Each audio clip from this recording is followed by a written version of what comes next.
जितेंद्र की ना फाइनल आइबो कि ना आइबो फाइनल कर भोला बाबा के तरफ से पुरस्कार बा। देखो तू सब सुतारा बता तू आइबो कि सब तूने कर रहा हो तारा में तो कुछ बाचल नहीं थे। हम अभी नया नया बानी नया मान के मजा कुचल के होला है कि ना तारा में रस ढेर बा। हां तब का तारा का बुझाता मार देना को भी अच्छी जाए रस। हां रस रस घर में ऐश्वर्या राय का ना हो खो। हां जी बड़े ही मजा आवे ना काहे से कि घर पर मुर्गी दाले बराबर हो। वाह बुझाई कि ना दोनों तू का चाहत तोहरे पर रही खाली। हां तब का पीछे पीछे घुमरिया होता रहेगा हमरा लगे हमार तलाक करीब सुखारे दोनों मिलके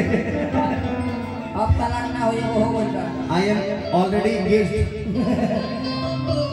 कि आई बजखमी जितेंद्र की ना फाइनल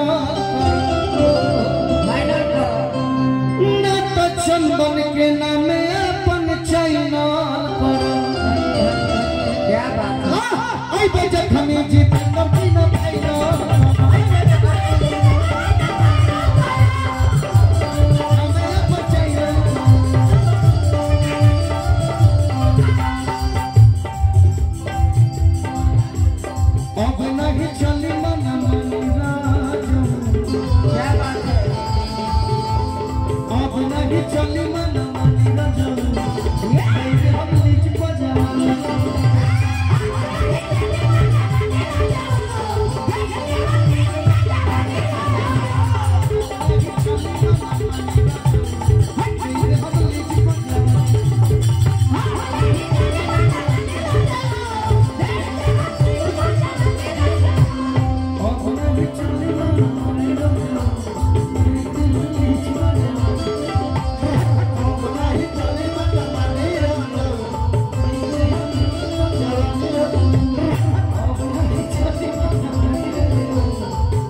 अच्छा लगा तो ताली बजाई सब मियाज बनाए। क्या बात गोलू बाबू हमार जाड़ा के गीत गौले हां ते फर्स्ट वन तक हर एक कलाकार के को जोड़ा लगावे के पड़े सही जी ए वाह जाड़ा के समय में घर में वो मूस निकल गई मूस हमार दाल दोनों हाथ घीवे में बा हां दोनों हाथ 10 अंगूरी हां जी अब 20 नो अगर हाथना प्यार करला दुगो मेहरारू मिल जैसे हां तो हम दूसरा के चौकट काहे करला भेज जाए हां जी ए पर तो पर हो गई ऊपर डबल मूस कहते हैं कि हे लोग के एको नहीं खेले तो दूधू को मिलता हां असली चीज तो पीछे छोड़ ले गई रस भरी ए बाबा एक गीत जाड़ा के पेश करब ओकरा बाद बबुआ के अनुसार बिक्कू हमार और हमार आदित्य सही बैठल बा लोग ये लोग के समय देबे चंदन भैया बहुत बहुत स्वागत भाई खुले रही हो गर्मी के दिन बा घर में मुस निकलल हो हां मौगी लोढ़ा लेके दौड़ल बे हां कर सके आज इनका के कुछिए दे छोड़ दे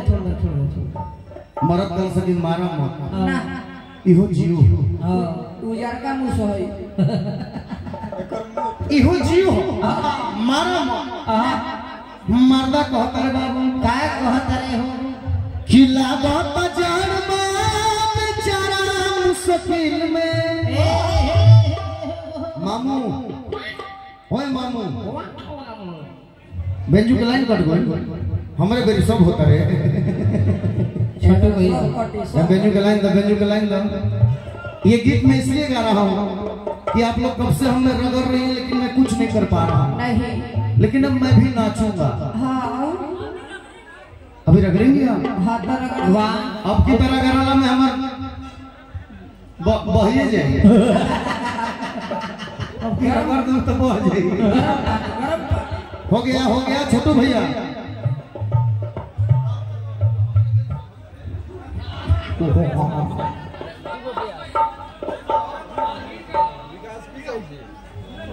भाई कहू लाइट पर आदमी गिर गुल बने फंस गुल बारू जैसे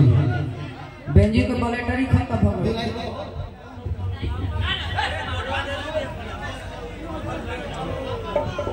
हम चाहब कि थोड़ा सा मंच पर खलबली के चलते कहीं से तार छोड़ देने भाई। हम चाहब कि तार के जो दिया और जो ना रंग रूप में एक बार चंदन यादव दिखा दी, जोरदार ताली बजा दी। जो प्यार और मोहब्बत देखा तानी रहुआ, ये प्यार और मोहब्बत और जज्बा यही न बन रही, बस आप लोग यही न प्यार और मोहब्बत देते रही। भैया अभी ना भाई